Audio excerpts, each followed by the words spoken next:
انبیاء کا مشن بھی ہے اور معاشروں کو تبدیل کرنے والا ایک کردار ہے، ایک رویہ ہے، ایک پریکٹس ہے، ایک عمل ہے، ایک مشن ہے، تو میں سمجھتا ہوں پھر اس کو اسی طریقے سے سنجیدگی سے بھی لینا چاہیے، تسلسل سے بھی لینا چاہیے، اس کے کرنے والوں کو بھی اپنی اصلاح کرنی چاہیے، جو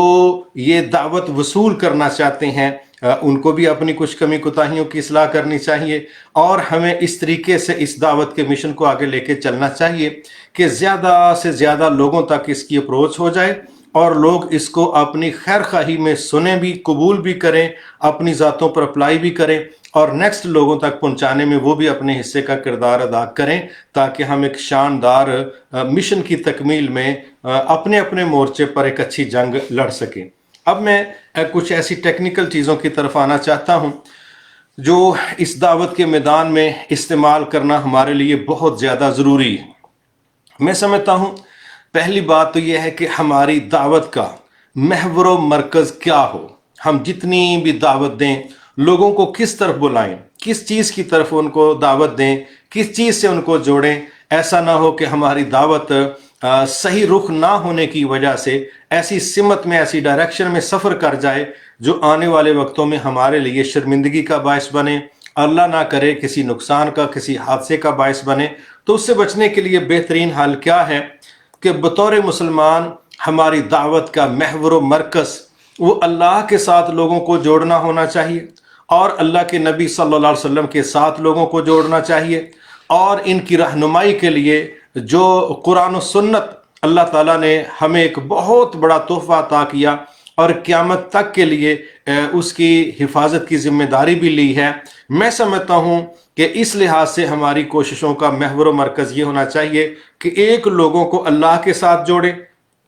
دوسرا اللہ کے نبی کے ساتھ جوڑیں، اور تیسرا جب بات آ جائے بیانیے کی کہہ لیں، منہج کی کہہ لیں، موقف کی کہہ لیں، نصاب کی کہہ لیں، نظریے کی کہہ لیں، تو میں سمجھتا ہوں پھر تیسری چیز ہمارے پاس قرآن و سنت ہے، جس میں ہم اللہ تعالیٰ کی رضا، نبی صلی اللہ علیہ وسلم کی دی ہوئی ڈکٹیشنز، یہ ساری چیزوں کو ہم سمجھ سکتے ہیں۔ تو ہماری دعوت کا محور و مرکز یہ تین فوکس ہونے چاہیے: اللہ کے ساتھ لوگوں کو جوڑنا، اللہ کے نبی کے ساتھ لوگوں کو جوڑنا، اور تیسری چیز یہ ہے کہ قرآن و سنت کے ساتھ لوگوں کو جوڑنا۔ یہ جو ہماری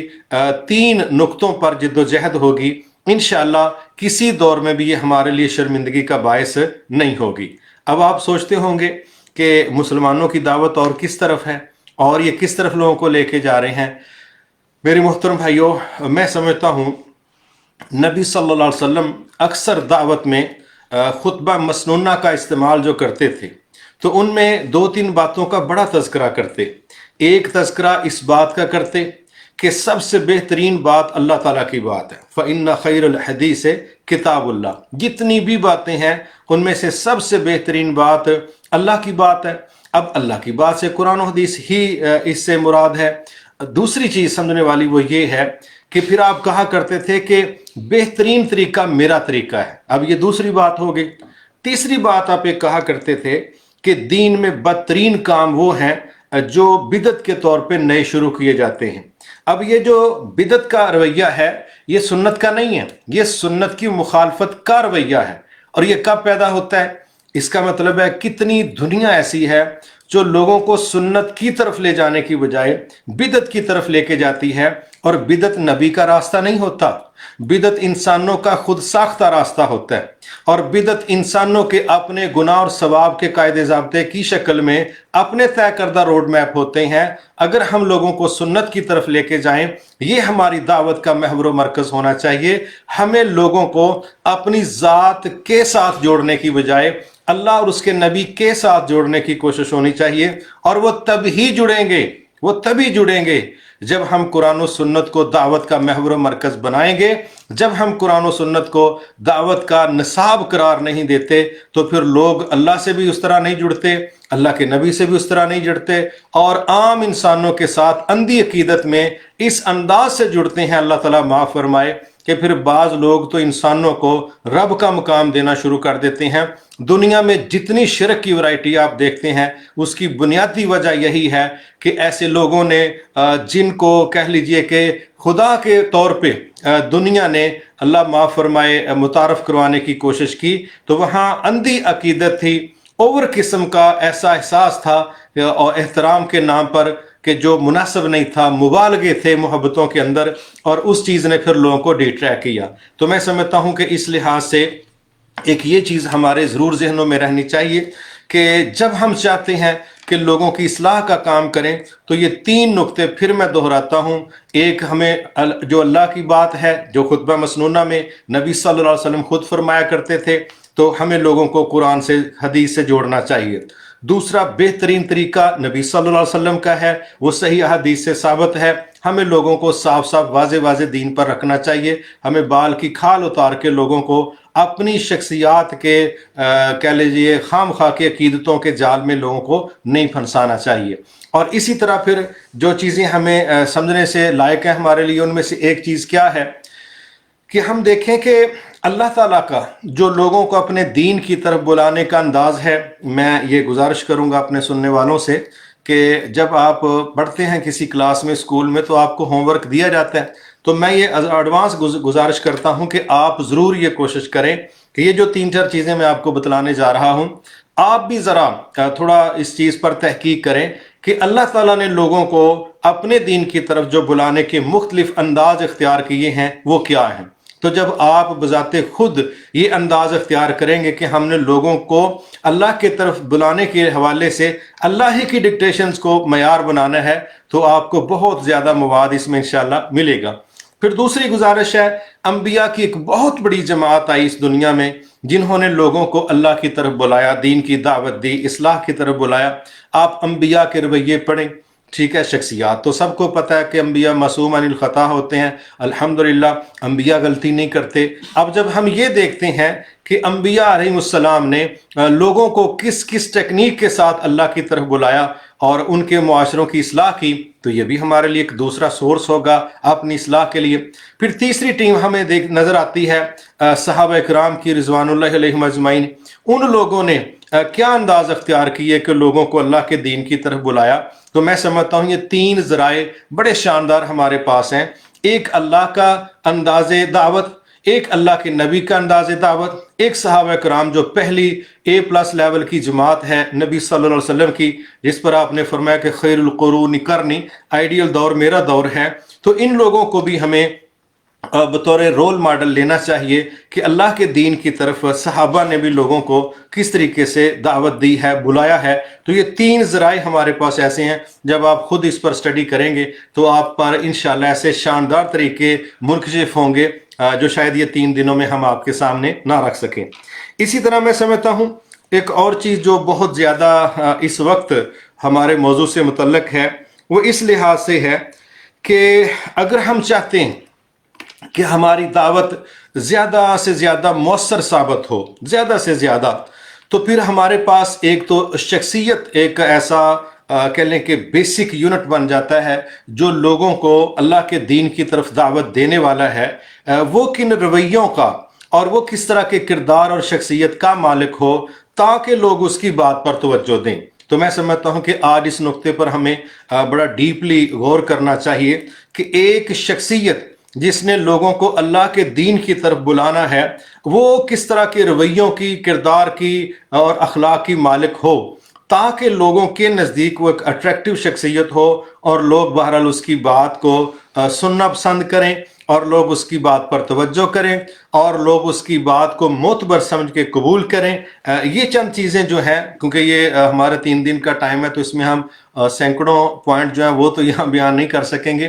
لیکن چھوٹی چھوٹی ایسی چیزیں یا کہہ لیجئے کہ چند ایسے نقطے کہ جو بہت زیادہ ضروری ہیں،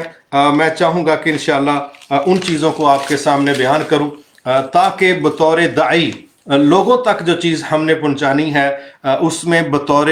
داعی ہماری شخصیت، ہمارا کردار اور ہمارے رویے یہ کس طرح کے ہوں، اس میں بڑی ڈیٹیل میں نہیں جاؤں گا۔ میں چاہوں گا کہ تقریباً 8-10 ایسی چیزیں آپ کے سامنے رکھوں۔ اگر ہم ان پر کنٹرول کر لیں یا ان کو مینج کر لیں تو مجھے امید ہے کہ انشاءاللہ عام بندے کی نسبت یہ 8-10 خوبیوں کی وجہ سے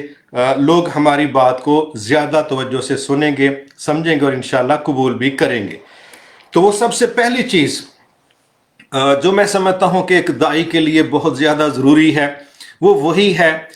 جس کا سرٹیفکیٹ ہمارے سب سے عظیم المرتبت اور انبیاء کے امام حضرت محمد صلی اللہ علیہ وسلم نے اپنی دعوت دینے سے پہلے پبلک سے ایک سوال کیا تھا، پبلک سے۔ اب دیکھیں نا، ہمیں اس بات کو سمجھنا چاہیے کہ جب تک لوگ آپ پر اعتماد نہیں کریں گے تو آپ کی دعوت کو قبول کیسے کریں گے؟ اگر ایک عام شخص ایک ڈاکٹر کو لاکھوں روپے جمع کرواتا ہے ایڈوانس، اور پھر ایک پیپر پہ ایک ایگریمنٹ پہ سائن کرتا ہے کہ اگر میں اس آپریشن کے دوران مر بھی گیا، جس کو بائی پاس کہتے ہیں، تو آپ پر کوئی شکوہ نہیں ہے، آپ سے کوئی گلہ نہیں ہے، وہ لکھ کے دے رہا ہے کہ میں مر بھی گیا تو آپ کے خلاف کوئی قانونی کارروائی نہیں ہوگی۔ کیوں؟ وہ یہ سمجھتا ہے کہ یہ میرا دشمن نہیں ہے، یہ بااعتماد شخص ہے، یہ کوالیفائڈ شخص ہے، اور اس کی ڈگری ٹھیک ہے، یہ بندہ اچھا ہے، یہ میرے ساتھ مخلص ہے، یہ تجربے میں زبردست مہارت رکھتا ہے۔ یہ ساری چیزیں ہیں جو اس کا اعتماد بڑھاتی ہیں، تو وہ اپنی موت پر بھی دستخط کر کے ایک ان نون ڈاکٹر کو دے دیتا ہے کہ آپ کی میرے ساتھ جو ٹریٹمنٹ ہے اس دوران میں مر بھی گیا، کوئی حادثہ ہو بھی گیا تو آپ سے کوئی شکوہ نہیں۔ تو یہ جو لکھ کے دینا ہے کہ میری موت کا شکوہ آپ سے نہیں ہے، یہ جو ایڈوانس پیسے جمع کروانا ہے، یہ ساری چیزیں کیا ہیں؟ یہ اعتماد ہے، جس کے بعد وہ کہہ رہا ہوتا ہے کہ آپ پورے جسم کو بائی پاس کے نام پہ کھول کے رکھ دیں۔ میں یہ سمجھتا ہوں ایک داعی کی سب سے بڑی ضرورت یہ ہے کہ معاشرہ اس پر کس حد تک اعتماد کرتا ہے، اور وہ اعتماد پیدا کرنے کے لیے ایک داعی کو کن کن چیزوں کا لحاظ رکھنا چاہیے۔ میں تو چند چیزیں ہی آپ کے سامنے رکھ سکتا ہوں، لیکن آپ کو خود بھی اس چیز پر ریسرچ کرنی چاہیے اور اپنے پاس پوائنٹس لکھنے چاہیے کہ ایک معاشرے میں آپ زیادہ سے زیادہ پر اعتماد اور با اعتماد شو ہونے کے لیے آپ کی ذمہ داریاں کیا ہیں۔ تو ان میں سے جو پہلی چیز ہے بہت ہی زیادہ ضروری، وہ کیا ہے؟ وہ ہے آپ کا سچا ہونا۔ اگر ایک دین کی دعوت دینے والا بندہ درجنوں لوگ اس کے جھوٹ کی گواہی دیں گے تو یاد رکھیے گا پھر ایسے بندے کی تقریریں، اس کے دروس، وہ لوگوں پر اس طریقے سے اثر انداز نہیں ہو سکتے جو ایک سچی شہرت رکھنے والے بندے کے متعلق معاشرہ قبول کرتا ہے۔ اب اس میں کیا ہے کہ نبی صلی اللہ علیہ وسلم نے سب سے پہلے ایک سریعام دعوت دینے کا پروگرام بنایا، لوگوں کو جمع کیا، تو سب سے پہلے جو ان سے سوال کیا وہ کیا تھا؟ اور اس سوال کے جواب میں پبلک نے، جو کہہ لیجئے کہ ابھی مسلمان نہیں ہوئی، وہ تو پچھلے ہی دین پر ہے یا مختلف دینوں پر ہے یا ویسے ہی بے دین ہے، تو انہوں نے 2 سرٹیفکیٹ جو تھے وہ فوری طور پر آپ کی طرف اس انداز میں سینڈ کر دیے، بیان کیے اور قبول کیے، تسلیم کیے، جو ایک داعی کے لیے بہت زیادہ ضروری۔ وہ کیا تھا؟ سب سے پہلے ان لوگوں نے کہا کہ جی آپ سچے ہیں۔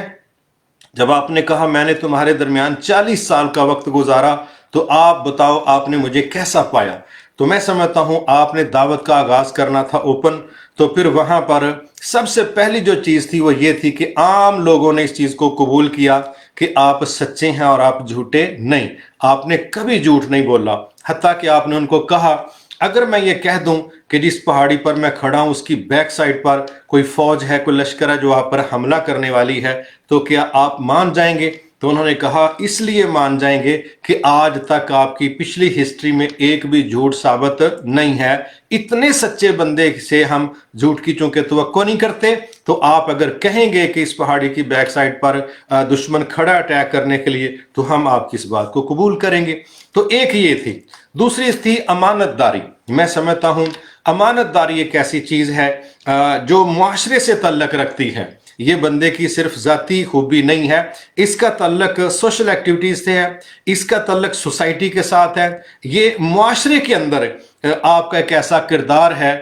کہ جس کو عام بندہ قبول کرتا ہے کہ نبی صلی اللہ علیہ وسلم کے پاس لوگ اپنی امانتیں رکھتے تھے۔ آپ جس طرح کسی کی امانت وصول کرتے ایز اٹ از اس کو واپس کرتے، گویا پہلی خوبی آپ کی جو معاشرے نے تسلیم کی وہ آپ کا سچا ہونا، اور دوسری خوبی آپ کا امانت دار ہونا۔ یقین کیجئے میں سمجھتا ہوں دین کی دعوت دینے کے حوالے سے اگر یہ 2 خوبیاں زبردست طریقے سے کسی بندے میں موجود ہیں تو اس کی دعوت بہت زیادہ پرتاثیر ہو سکتی ہے، قابل قبول ہو سکتی ہے۔ اور جب یہ دونوں چیزیں کمزور ہوتی ہیں تو یاد رکھیے پھر لوگ سن تو لیتے ہیں لیکن قبول کرنے والی بات اس طریقے پر یا اس لیول کی نہیں ہوتی. کیوں؟ آپ اندازہ کریں محدثین نے اس میں بہت زیادہ لحاظ رکھا جھوٹ اور سچ کے حوالے سے، ایسے معیار قائم کیے جس پر حدیثوں کی سند کو پرکھا گیا، جس میں ایسا بندہ جس کی زندگی میں پبلک کے اندر یہ افواہ ہو، بات ہو کہ بھئی یہ بندہ جھوٹا ہے، تو اس کی باتوں کو قبول نہیں کیا گیا. لہٰذا ہم یہ سمجھتے ہیں کہ اگر دنیا کے اندر آپ اپنا موقف پیش کرنا چاہتے ہیں، منوانا چاہتے ہیں، تو آپ کا عام مارکیٹ کے اندر بھی سچا ہونا اور امانت دار ہونا بہت زیادہ ضروری ہے. دنیا کی کسی پروڈکٹ کی مارکیٹنگ کے لیے اس کے ڈیلیور کرنے والے اور اس کی پروڈکشن دینے والے اور اس کے سیلز مین، یہ سارے کے سارے لوگ جتنے زیادہ سچے اور امانت دار ہوں گے اتنی ان کی مارکیٹ ویلیو دنیا میں زیادہ ہوگی. جس طرح آپ امانت داری میں آج کل جاپان والوں کی باتیں سنتے ہیں تو آپ کو پتہ ہے کہ ان کی مارکیٹ میں کس طرح کی گرفت ہے اور آن لائن بزنس وہاں پر کس طریقے سے چلتے ہیں. تو میں سمجھتا ہوں کہ دعوت سب سے بڑا دنیا کا عظیم ترین کام ہے، تو اس کو بھی بہتر طریقے سے کرنے کے لیے ایک داعی کا سچا ہونا اور امانت دار ہونا یہ بہت زیادہ ضروری ہے. ابھی یہاں میں ایک بات کرنا چاہتا ہوں ضمناً، وہ یہ ہے کہ کتنے لوگ ایسے ہیں جو دین کی دعوت کا کام کرتے ہیں لیکن بطور انسان ان کی ضروریات زندگی پورا کرنے کے لیے ان کو معاشرے کے اندر کسی نہ کسی کاروبار میں، لین دین میں اترنا پڑتا ہے. اچھا، وہاں پر جب معاملات میں شفافیت نہیں ہوتی، لین دین میں وعدے پورے نہیں ہوتے، تو سچ بات ہے کہ اس کے بہت برے اثرات اس بات پر پڑتے ہیں کہ بھئی یہ بندہ سچا نہیں ہے، یہ بندہ جھوٹ بولتا ہے، یہ بندہ امانت دار نہیں ہے، یہ بندہ لوگوں کے ساتھ فراڈ کرتا ہے، یہ لوگوں کی امانتوں میں خیانتیں کرتا ہے. یہ چیزیں جب پبلک میں چلتی ہیں تو پھر کوئی بندہ صرف تقریروں کی بنیاد پر وہ دعوت کو اس طریقے سے نہیں کر سکتا جس طریقے سے وہ امانت داری اور سچا ہونے کی بنیاد پر معاشرے کو اٹریکٹ کر سکتا ہے اور اس دین کی دعوت کو لوگوں تک پہنچا سکتا ہے. پھر اس کے بعد ایک تیسری چیز ہے، میں سمجھتا ہوں وہ بھی دین کی دعوت دینے والوں کے لیے بہت زیادہ ضروری ہے، اور اس میں بھی میں نے محسوس کیا ہے کہ دین کی دعوت دینے والے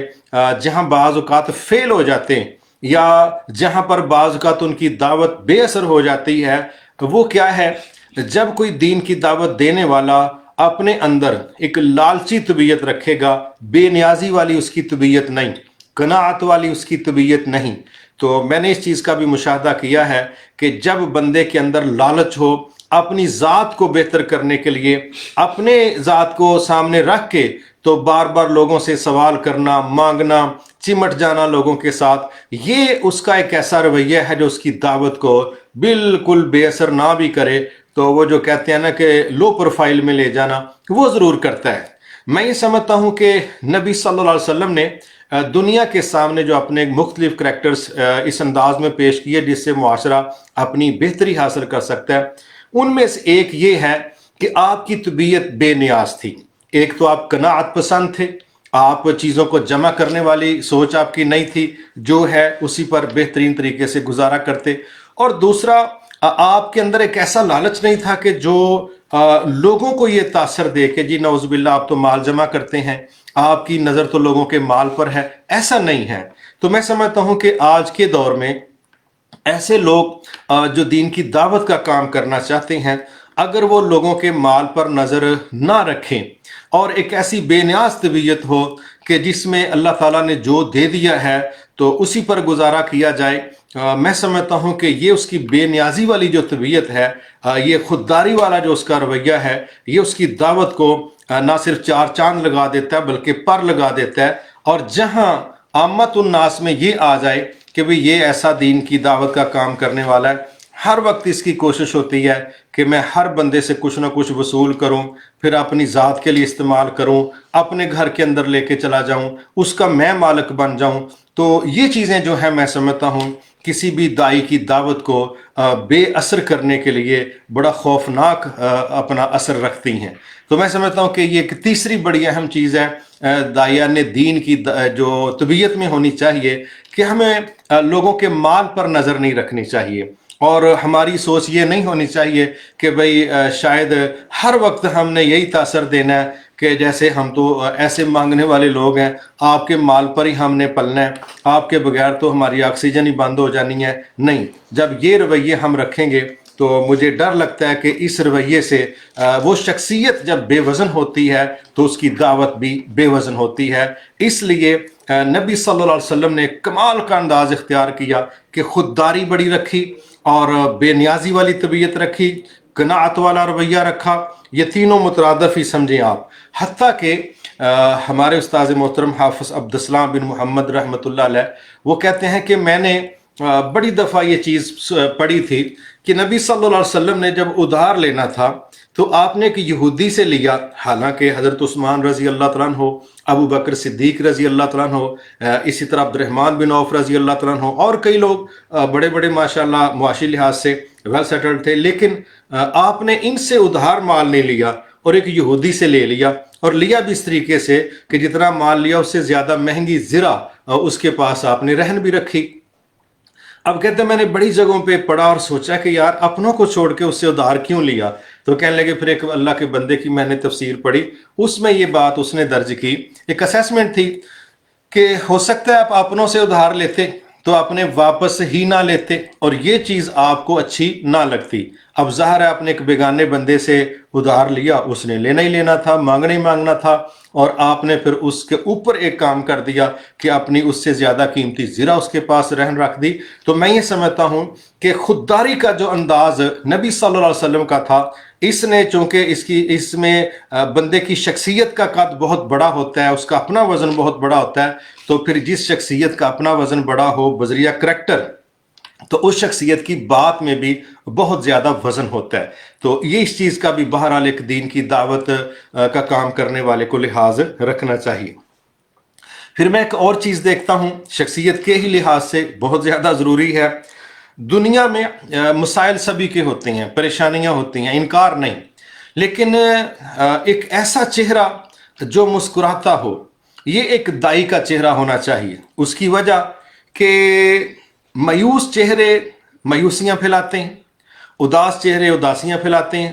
اور اگر یہ ہمارے نبی کا رویہ نہ ہوتا تو شاید میں اس کو یہاں مینشن نہ کرتا، کیونکہ ہمیں بھی بطور انسان بہت کچھ اس فیلڈ میں فیس کرنا پڑتا ہے۔ اور میں سمجھتا ہوں کہ نبی صلی اللہ علیہ وسلم کا یہ فرما دینا کہ غزوہ احد سے زیادہ دکھی دن آپ کے لیے وہ دن تھا جب آپ طائف والوں کے پاس اللہ کے دین کی دعوت لے کے گئے تھے اور انہوں نے مس بیہیو کیا تھا، تو میں یہ سمجھتا ہوں کہ دعوت کی فیلڈ آسان فیلڈ نہیں ہے، اس میں بہت اعلیٰ لیول کا اخلاق اور صبر و تحمل چاہیے، لیکن اس کی وجہ کہ پبلک کی طرف سے اللہ تعالیٰ رحم فرمائے جو بعض اوقات وہ پنچنگ ہوتی ہے نا، تو وہ بندوں کی برداشت سے باہر ہوتی ہے اور بندہ زچ ہوتا ہے، ٹوٹتا ہے اور بکھرتا ہے، یہ حالات ہوتے ہیں۔ تو میں سمجھتا ہوں کہ اس سارا کچھ کے باوجود نبی صلی اللہ علیہ وسلم کا جو ایک رویہ تھا، وہ صحابہ جس کے گواہ ہیں، وہ یہ ہے کہ صحابہ کہتے ہیں آپ سے زیادہ کوئی بندے کا چہرہ ہم نے مسکراتا ہوا نہیں دیکھا۔ تو میں سمجھتا ہوں جتنے مسائل،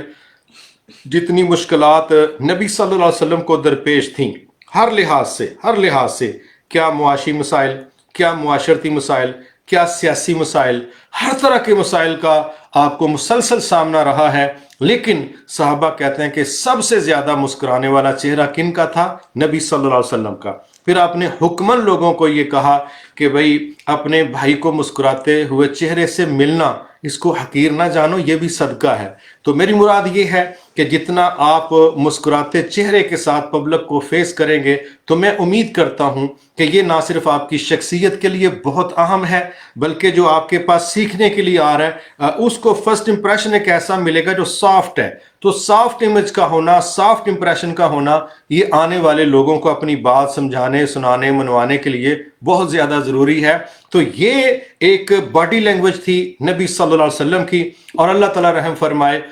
بعض اوقات اس طرح کے مشاہدے کرنا پڑتے ہیں کہ عامت الناس کی بات کر رہا ہوں کہ ہر وقت ماتھے پر بل پڑے ہوئے ہیں، شکنیں پڑی ہوئی ہیں، پھر لہجے بڑے تلخ ہیں، پھر غصہ بڑا ہے، پھر آواز بڑی بلند ہے، اور پھر جو بات ان کی نہ مانے اس کو پھر پورا اگلا اچھے طریقے سے سمجھا دیتے ہیں کہ بھئی آپ کو ہماری بات سمجھ میں کیوں نہیں آ رہی. تو یہ جو رویے ہیں نا یہ شاید لوگوں کو قریب کرنے کا باعث نہیں بنتے. لیکن عام لوگ بعض اوقات دین کے کور میں اپنے بی پی کا جو ہائی ہونے کا اثر ہے اس کو اس طریقے سے کنورٹ کر کے تو پبلک کی طرف شفٹ کرتے ہیں. لیکن یہ رویہ بہرحال درست نہیں. تو میں چاہوں گا ایک دائی کی شخصیت کا یہ حصہ ہے کہ اس کا چہرہ مسکراتا ہونا چاہیے، کیونکہ مسکراتا چہرہ جو ہے وہ اٹریکٹیو ہوتا ہے، اور اٹریکٹیو چہرے لوگ اس کو سننا دیکھنا پسند کرتے ہیں. تو ظاہر ہے جس پر لوگ دیکھنے کے لیے خود ایک کشش محسوس کریں گے پھر اس کی بات کو بھی دھیان سے سنیں گے. ہاں، اسی طرح ایک چیز اس میں بڑی سمجھنے والی ہے، وہ یہ ہے کہ نبیوں کی جو دائی ہیں اللہ کے دین کے، ان کی ایک بہت بڑی خوبی جو میں نے اسٹڈی کی ہے، جو میرے سامنے آئی ہے، وہ ہے صبر و تحمل. یقین کیجئے انبیاء کا جو کردار ہے اس میں مجھے جو سمجھ آئی ہے سب سے زیادہ، مطلب ان کا ایک تعارف کیا ہے، وہ تبلیغ کا کام کرتے ہیں، لوگوں کو اللہ کے دین کی طرف بلاتے ہیں. لیکن جو دوسری بڑی خوبی ان کی میرے سامنے آئی ہے، جو میرے علم میں آئی ہے، اور جس خوبی کی طرف اللہ تعالیٰ نے بار بار خود ان کو ڈکٹیٹ کیا ہے کہ بھئی اس کام کا لحاظ رکھو، یہ خوبی پیدا کرو، اس کو ضرور اختیار کرو، اس سے پیچھے نہیں ہٹنا، اس پر ڈٹے جمے رہنا، وہ کیا ہے؟ وہ ہے صبر و تحمل، بردباری. اب یہ وہ صفت ہے انبیاء کی کہ اگر اس صفت پر وہ عمل کر گئے تو ایک بڑی تعداد کو وہ اپنی فینشپ میں لے آئے اور ایک بڑی تعداد کو تبدیل کرنے کا باعث بنے. لیکن آج ہم جو عام لوگ ہیں، ہم سے جو کمی کوتاہیاں ہوتی ہیں ان میں سے ایک یہ ہے کہ بہرحال ہمارے اندر صبر بڑا تھوڑا ہوتا ہے. انجیکشن تو لوگ لگاتے ہیں، اس کا تو انکار نہیں. انجیکشن لوگ ایسا لگاتے ہیں نا کہ وہ بعض اوقات بندے کو سمجھ نہیں آتی کہ انہوں نے بتایا بھی نہیں تھا اور انجیکشن لگا دیا. کیونکہ ہم نے لفظوں کی سرنج ہے نا اس کو ہی لے کے بندے کو جہاں مرضی ٹیکا لگا دینا ہوتا ہے، اور ہم سمجھتے ہیں کہ بھئی میں نے بڑی کمال کی بات کی ہے یا حرکت کی ہے. ایسا نہیں ہے. اس لحاظ سے نبیوں کی ایک بہت بڑی خوبی رہی ہے صبر و تحمل. کیا ہم لوگ جو دین کی دعوت میں اپنے آپ کو لے کے چل رہے ہیں، ہمیں ضرور ان چیزوں کا جائزہ لینا چاہیے. کیا ہمارے اندر ضبط، صبر، تحمل، بردباری، یہ خوبیاں ہمارے اندر ہیں؟ اگر ہیں تو انشاءاللہ بڑی خیر کی بات ہے. لیکن اگر نہیں ہیں یا بالکل تھوڑی ہیں تو ان کا والیوم بڑھائیے. جتنا ایک دائی میں صبر، تحمل، بردباری، ضبط یہ زیادہ ہوگا، یقین کیجئے کہ اتنا معاشرہ اس کی بات کو زیادہ قبول کرے گا. ہر بات پر فوری ری ایکشن دینا، سخت ری ایکشن دینا اور ایسی تیسی کر کے رکھ دینا، اور یہ تاثر دینا کہ جناب میں کسی سے ڈرتا ورتا نہیں ہوں، یہ چیزیں نہیں ہیں. ڈرتے انبیاء بھی نہیں تھے، لیکن انہوں نے جو برداشت کیا ہے، جس تحمل کا مظاہرہ کیا ہے، اور جس طریقے سے قادر ہونے کے باوجود لوگوں کو معاف کیا ہے، فتح کے باوجود لوگوں کو معاف کیا ہے، یہ نبیوں کی وہ شان ہے جو اجتماعی طور پر ہم دیکھتے ہیں. آپ اندازہ کر سکتے ہیں کہ نبی صلی اللہ علیہ وسلم پر 21 سالوں میں 19 مرتبہ یہ کوشش کی گئی کہ آپ کو شہید کر دیا جائے. کبھی زہر دے کے، کبھی پتھر گرا کے،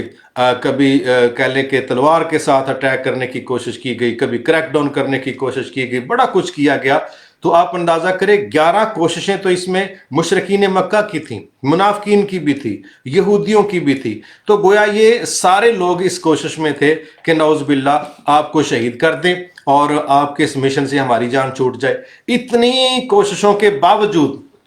آپ نے جب بھی ان پر غلبہ پایا تو آپ کا انتقامی انداز نہیں رہا، بلکہ آپ کی کوشش کیا رہی؟ معاف کرنے کی، درگزر کرنے کی. تو میں سمجھتا ہوں اگر ہم دین کی دعوت کا کام کرنا چاہتے ہیں تو بہت زیادہ ہماری یہ کوشش ہونی چاہیے کہ بہرحال ہمارے اندر صبر، تحمل، بردباری، ضبط یہ ہونا چاہیے. ایک اور چیز ہے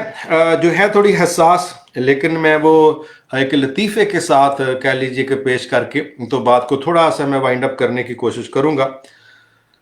مولانا محمد حسین ایک بزرگ گزرے ہیں، شیخو پورے کے، فوت ہو چکے ہیں. تو وہ ایک بات سنانے لگے بڑی مزے کی.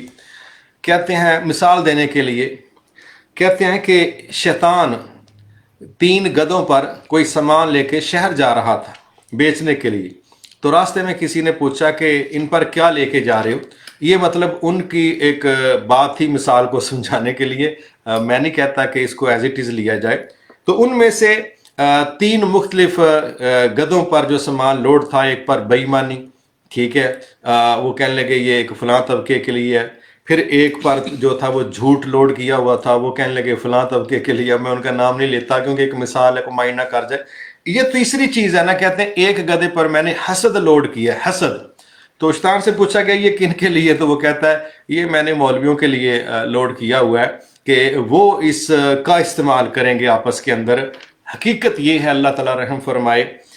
میں سمجھتا ہوں کہ عام مسلمان کے بھی دوسرے مسلمان پر بہت بڑے حقوق ہیں، لیکن علماء کے ساتھ تعلقات، علماء کے ساتھ رویے، اور علماء کے پبلک عامت الناس پر جو حقوق ہیں یا جو عزت ہے یا جو پروٹوکول ہے، یہ ساری وہ چیزیں ہیں جو بہت زیادہ قابل توجہ ہیں اور قابل اصلاح بھی ہیں۔ میں یہ سمجھتا ہوں جتنے ہم دین کے زیادہ دعوے دار ہونے کا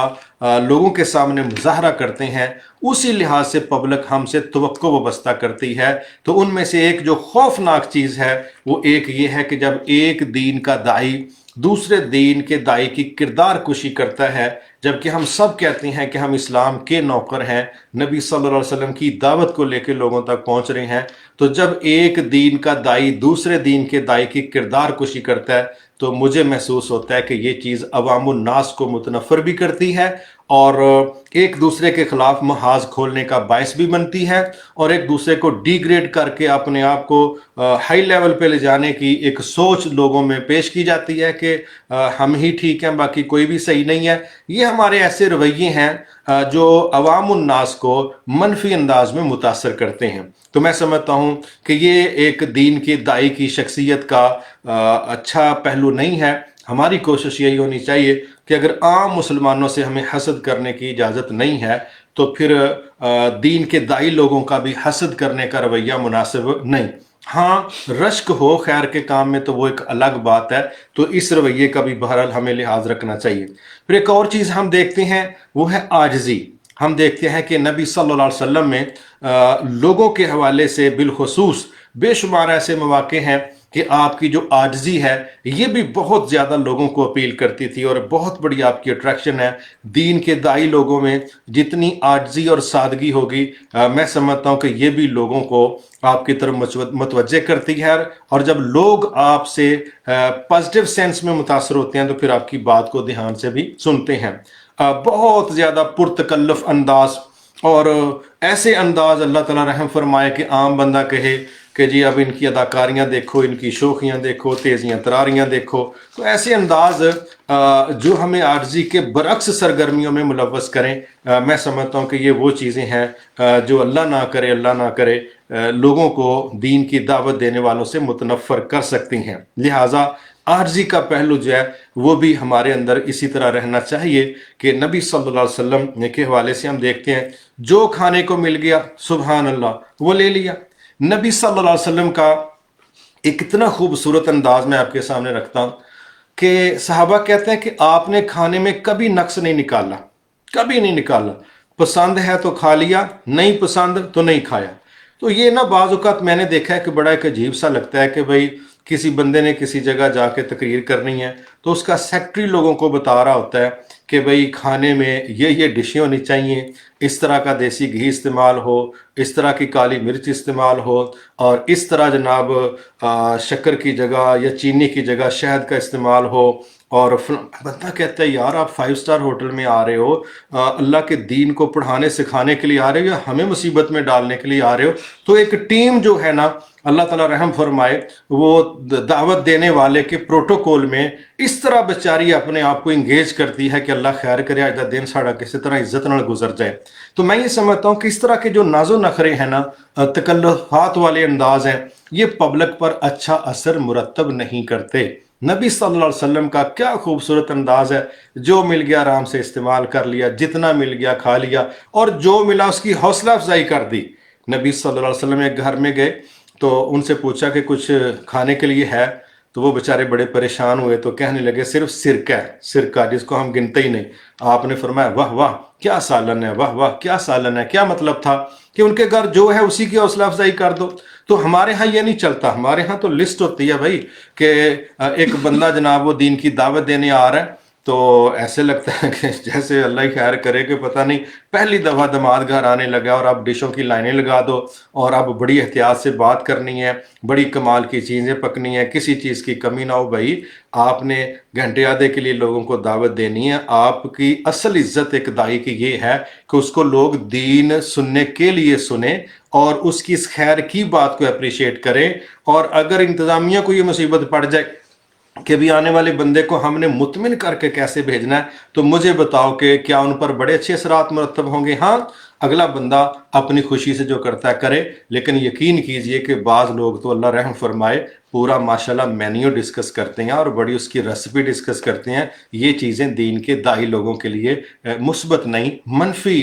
ڈسکس ہوتی ہیں، وہیں پر شروع ہو جاتی ہیں، دیر نہیں لگتی. اور اسی طرح میں سمجھتا ہوں کہ وہاں پر ایسے ایسے پھڈے ڈالے جاتے ہیں کہ یہ لینا ہے اور یہ نہیں لینا اور اتنا ہی لے کے جانا ہے. یہ باتیں بھی بہرحال دیکھنے کو ملتی ہیں. تو میں سمجھتا ہوں پتہ ہوتا ہے سب کو کہ کون سی چیزیں ہمیں بے وزن کریں گی اور وہی چیزیں ہماری دعوت کو بھی بے وزن کریں گی. تو آج جو مل گیا کھا لیا الحمدللہ، اور جتنے بندے سامنے آئے ہیں ٹھیک ہے، ان کو ہم نے اللہ کے دین کی دعوت دے لی. اب دیکھنا، اگر ہم یہ کہیں کہ جی ہم تو توقع لگا کے آئے تھے کہ 500 بندہ سامنے بیٹھا ہو، اب بندے بیٹھے ہیں 5، تو بھائی میرا تو یہ لیول نہیں ہے تو میں نے 5 بندوں کو اللہ کا دین پیش نہیں کرنا. بھائی آپ بندے گننے کے لیے آئے تھے یا اللہ کا پیغام سنانے کے لیے آئے تھے؟ جو بات آپ کی زبان سے نکل گئی اللہ تعالیٰ اس کی ادائیگی آپ کو اجر کی صورت میں کروا دے گا. بندے زیادہ ہوں گے زیادہ اجر مل جائے گا، کم ہوں گے کم مل جائے گا. لیکن بعض لوگ تو بھائی کلاس لگا دیتے ہیں انتظامیہ کی، جو بیچارے پروگرام کرواتے ہیں نقد مائک پر ان کی کلاس لگتی ہے اور اللہ رحم فرمائے کہ وہ پھر نیکسٹ توبہ کر جاتا ہے. وہ کہتا ہے بھائی میری عزت مائک پہ ہوگی سی تے اگوں تو میں تو جلسہ نہیں کروانا. تو یہ کچھ ایسی چیزیں جو ہم خود دیکھ رہے ہوتے ہیں لیکن اس کا پبلک پر بہرحال اچھا اثر مرتب نہیں ہوتا. اسی طرح ایک اور چیز میں وہ بھی یہاں ڈسکس کرنا چاہتا ہوں کہ نبی صلی اللہ علیہ وسلم جفاکشی والی محنتی زندگی آپ نے جو ہے نا وہ گزاری ہے. یقین کیجئے بعض اوقات یہ دیکھنے کو ملتا ہے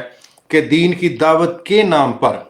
ہم لوگ اتنے نخرے دکھاتے ہیں اور اتنے، وہ پنجابی میں کہتے ہیں نا سول، اس سے مراد ہے نزاکتیں. یقین کریں کہ اوور قسم کی نزاکتیں، اوور قسم کی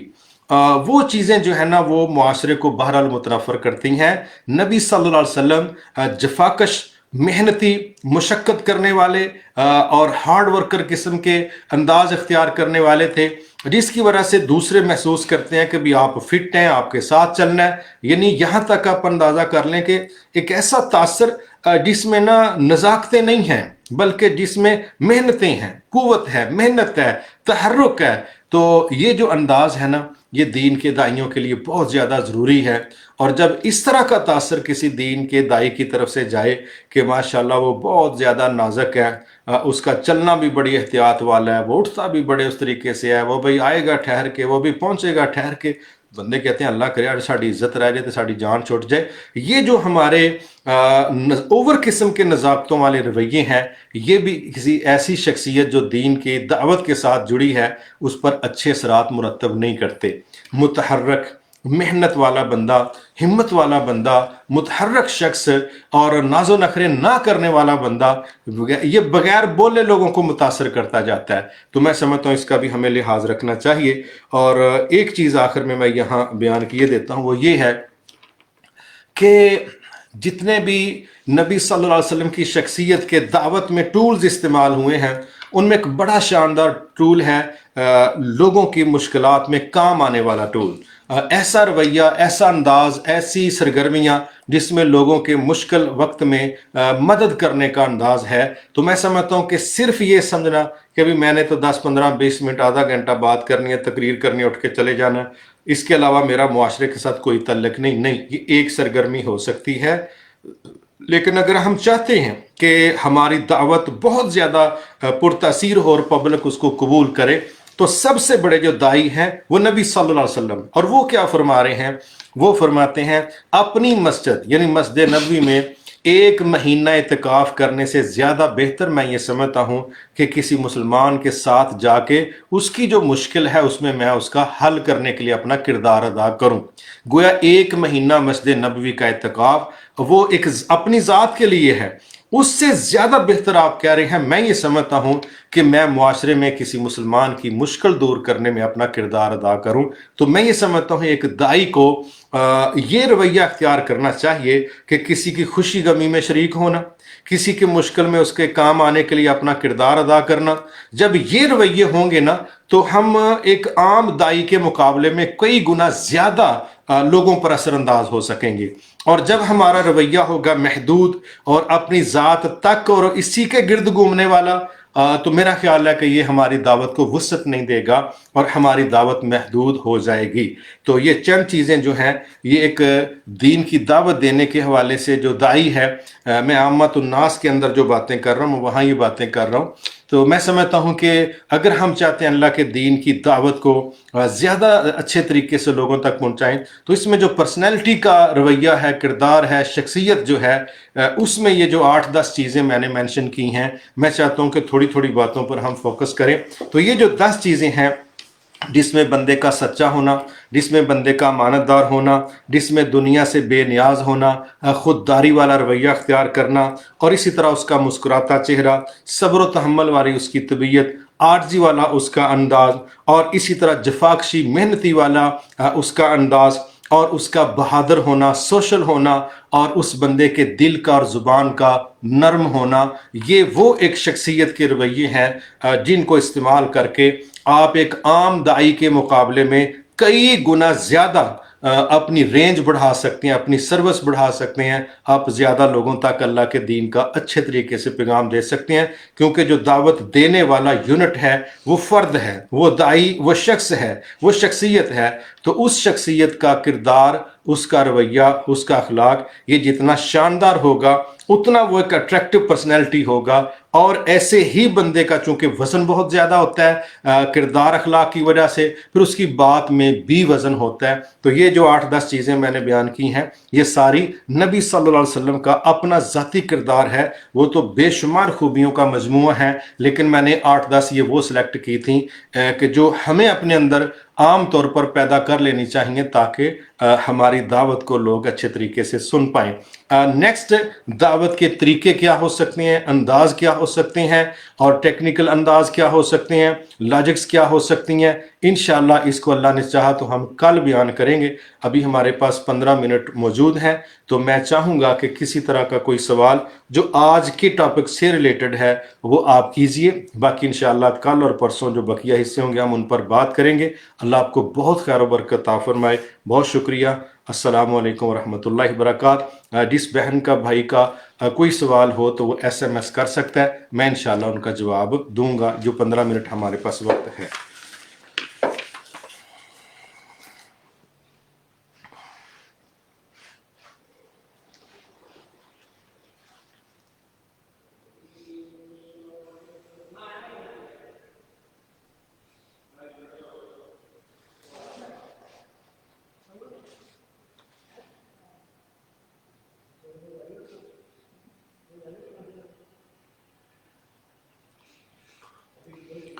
علی بھائی ہیں جی، انہوں نے ایک سوال کیا ہے کہ میں دعوت کا کام کرتا ہوں اور 1 سال سے کاروبار بھی کرتا ہوں، مگر مجھے سامنے والا غلط بیانی کرتا ہے تو میں وہی وعدہ آگے کر دیتا ہوں، اس کا اثر تو ہو جاتا ہے، اس کا کیا حل ہے؟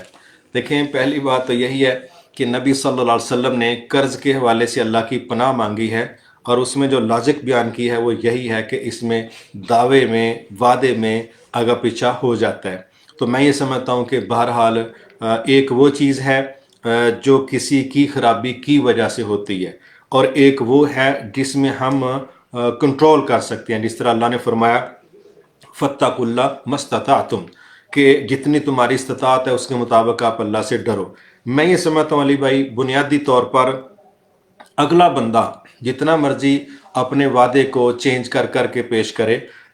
ہم نے جس کا قرض دینا ہے ہمارے پاس یہ عذر عام طور پر تو ہو سکتا ہے کہ جی چونکہ میں نے جہاں سے لینے تھے وہاں سے نہیں ملے اس لیے میں آپ کو نہیں دے پا رہا، یہ ایک عام بات تو ہو سکتی ہے لیکن یہ مسئلے کا مکمل حل نہیں. تو میں یہ سمجھتا ہوں کہ ہمیں اس بھائی کے ساتھ کوئی صاف شفاف ایسا وعدہ کرنا چاہیے. اگلا بندہ ہمارے ساتھ کرتا ہے وعدہ کہ جی میں ایک ہفتے میں پیسے آپ کو ادا کر دوں گا جس سے ہم نے لینا ہے، تو میں سمجھتا ہوں ہمیں مہینے کا ٹائم لے لینا چاہیے.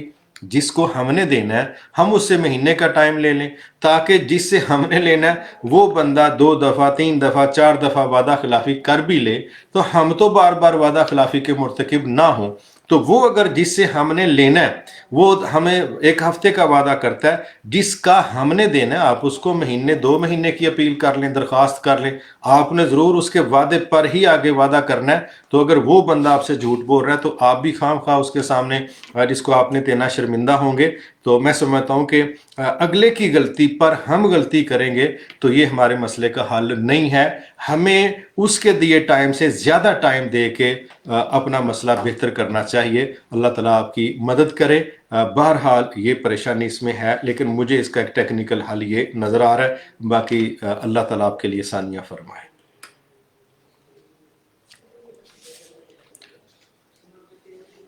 جی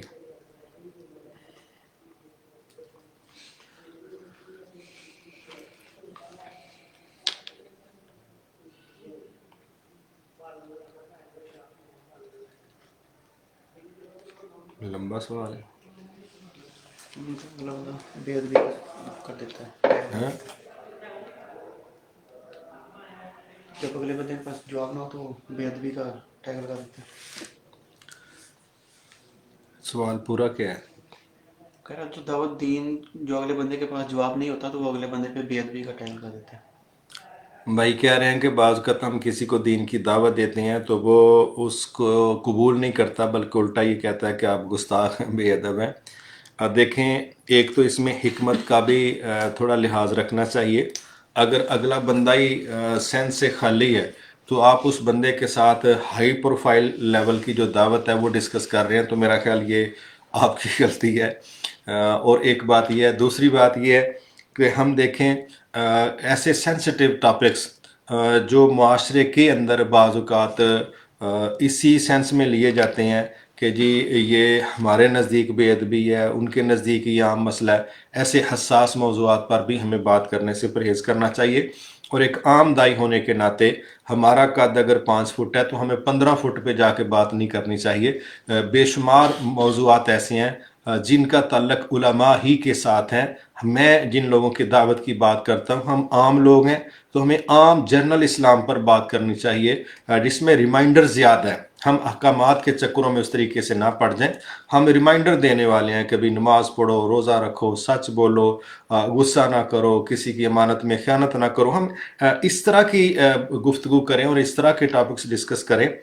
کہ جو عام بندہ پہلے ہی تسلیم کر چکا ہے جرنلی، لیکن اس میں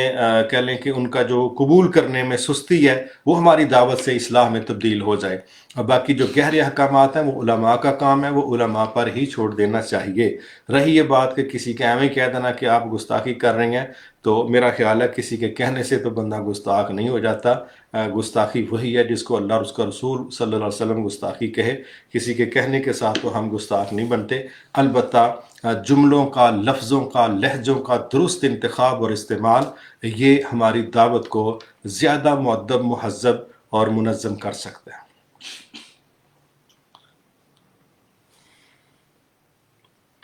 ٹھیک ہے جی. اللہ تعالیٰ آپ سب کو بہت برکت دے. آپ سب کا بہت شکریہ. اللہ نے چاہا تو کل انشاءاللہ 9:30 بجے ہم دوبارہ کلاس میں حاضر ہوں گے اور جو دعوت کے ٹیکنیکل انداز ہیں، طریقے ہیں، ہم ان پر انشاءاللہ بات کریں گے. اللہ آپ کو برکت دے. السلام علیکم ورحمۃ اللہ وبرکاتہ.